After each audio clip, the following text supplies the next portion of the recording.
देवाच्या येवजणे प्रमाणे तुमचें जिवीत सारूंक तुमकां तें जावचें ना, कित्याक तुमच्यो दास्ती खंयची हेरां जाग्यांचेर आसा.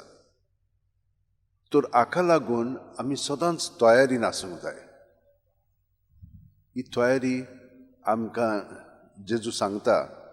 पयले वाचपान आमी पळयता कशे भाशेन आपले पोरचेक ताणें एकठांय केली, सगळें ताका दिलें, पूण ती देवाची बळजवण करची आसतना दुसऱ्या देवा फाटल्यान नाका जाल्लें जिवीत जिवंक लागली. आनी असलें केलें म्हणटच मागीर आनी कितें बळजवण करूंक जाता? 2 वड्यांचेर पांय दवरतात. असलें चलचें ना. म्हणटच कितें जाता? पातकान पडलीं की ना मागीर पातकूच सामकां आमचो नाश करता. तरी पूण देवान आमकां नवे करारान एक बरेंपण दाखयल्लें आसा. जेजू सवें आमचें जिवीत एकपणांत जिवंक ताणें आमकां मदत केल्ली आसा, कित्याक जेजू आमचे पासत मेलोलो आसा. आनी आलेजांद्रेचो सिरील अशें म्हणटा, जशे भाशेन ही वात, तें मेण, ह्यो दोनूय वाती मागीर ल्हान जाल्यो की ना मागीर आमी तें मेण कोडयता आनी कोडयलें म्हणटच एक वात आमी घडोवन हाडटा. ते भाशेन आमचें जिवीत जेन्ना आमी जेजूक आमचे कुडींत घेता, मनांत घेता, ओतम्यांत घेता, म्हणजे आमच्या काळजांत घेता, तेन्ना आमी जेजू जाता आनी जेजू आमची कूड जाता, मन जाता, आमचें जिवीत जाता. तर तो आमकां एकवटून रावता. ह्याच सिरील अलेक्झांद्रियेच्यान अशें म्हणलेलें आसा, सायबीण माय कोणाची माय? ती देवाची माय ओ फकत जेजूची माय? तेन्ना हो वाद विवाद चलतालो. नेस्टोरियस म्हणून एकलो पाद्रीच आसलेलो आनी तो धर्मोध्यक्ष आसलेलो, म्हणजे बिशप आसलेलो. आनी बिशप आसतना तेन्ना त्या काळार 4थ्या शेंकड्यांत तो अशें म्हणटालो की सायबीण माय फकत जेजूची माय, देवाची माय न्हय. पूण सिरिलान अशें म्हणलें, ना, ती देवाची माय. हे 2 पळय ताचे नेचर आसात, स्वयंब आसात, म्हणजे संवसारांतली आमची कूड आसा आनी आमचो आत्मो आसा. हे दोनूय मदें एकपण आसा जेजू सवें. देवपण आनी मनीसपण तें दोनूय ताचे सवें एक जालेलें आसा.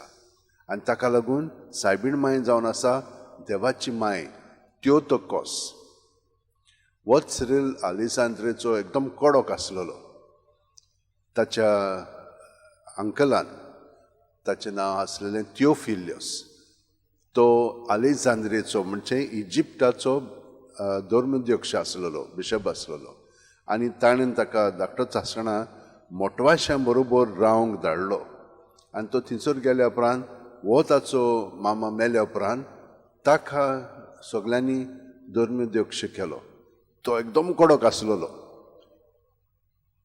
नेस्टोरियसान कितें म्हणलेलें, जे कोण जेजूक नाकारतात, जेन्ना तांचे दुमाळो येतात, तांकां पर्सिक्युशन येतात, तेन्ना ते तर ताका जेजूक नाकारीत, तांचें हें पातक भोगसूंक जायना.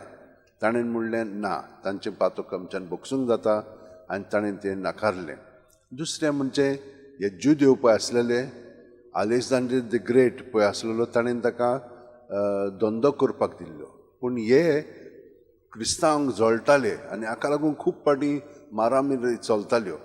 ताणें कितें केलें, सगळे ह्या जुद्यांक थंयसर आलेक्झांड्रीचेच भायर काडले. एकदम कडक आसलेलो तो. पूण अशें ताणें कडक आसतना आपलें जिवीत जेजूच्या एकवटान सारलें आनी खरेपणी खालतेपणान तो जियेलो आनी मेल्या उपरांत ताका सांत केलो. पूण फकत 19व्या शेंकड्यांत ताका धर्मशास्त्री म्हणून नांव दिलें. धर्मशास्त्री म्हणजे इगर्जेचो फुंडादोर कसो, डॉक्टर ऑफ द चर्च, ते भाशेन ताका नांव दिलें. तर म्हज्या भयणीनो आनी भावनो, हें पळय ताणें म्हणलेलें आसा, जेजू सवें आमी एक जाता, तें आमच्यान दर दिसा जावंक जाता. कित्याक जेजूनच आमकां सांगलां, म्हजे सवें रिगून रावात आनी हांवूय तुमचे सवें रिगून रावता. प्रत्येक सुस्कारांत आमी ह्या मेणा भाशेन जेजूच्या एकवटान रावंक शकता. तर थोडो वेळ आमी जेजू बरोबर सारया, आमच्या हात अशें उंटयेन दवरया. प्रत्येक सुस्कारान तो आमचे कुडींत मनांत ओतम्यांत येता आनी सगळें आमचें सवें आसा तितलें ताचें सवें आसा तें ताचें सवें दवरया. सुस्कार भायर सोडटना तेच्या नांवान भायर काडया, बरें आनी वायट आहा तितलें, आनी ताच्या एकवटान आमी जियोंक लागया.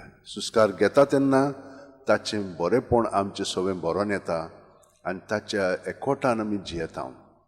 हे परी आमी जियेलीं तर जेन्ना जेजू आमचे कुडींत येता कोमया उदेशी, तेन्ना खरेपणी आमी ताच्या एकवटान जियेतल्या. आनी तेन्नाच न्हय पूण आख्खो दीसभर जेजूच्या एकवटान आमी आमचें जिवीत सारूंक लागतलें. कित्याक ताचो पवित्र आत्मो आमची मनां उजवाडा येतलो आनी आमकां थीर आमचें जिवीत ताचेर थिरायतलो.